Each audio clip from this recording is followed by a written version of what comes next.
Moikka!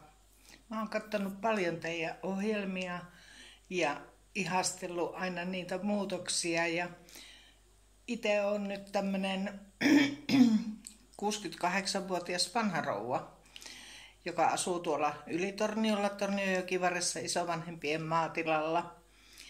Ja tämä asunto, mihinkä tätä remonttia nyt toivon, ja esteettömäksi tätä asuntoa, kun mulla on 92-vuotias äiti, joka käyttää rollaattoria, asuu tuossa lähellä ja kävisi mielellään täällä.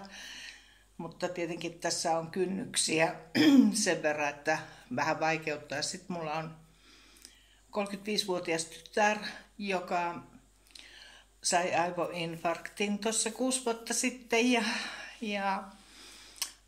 ja löytyi sitten sydänlihaksen rappeumasairaus ja nyt sitten neurologisia vaurioita jäi hänelle ja hänkin sitten käypi täällä. Äitin luona asuu kyllä Kemissä keskustassa esteettömässä asunnossa, mutta olisihan se mukava, kun voisi olla täälläkin yötä ja joskus tulevaisuudessa saattaa joutua pyörätuolia käyttämään, niin täällä on vähän hankala liikkua, kun on noita kynnyksiä.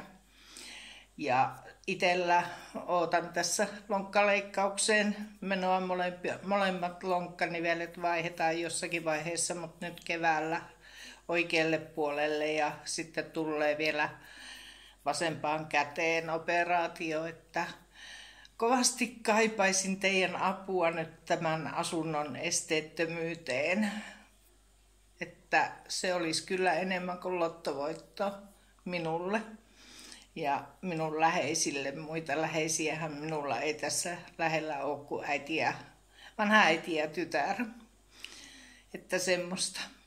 Palataan. Kiitos.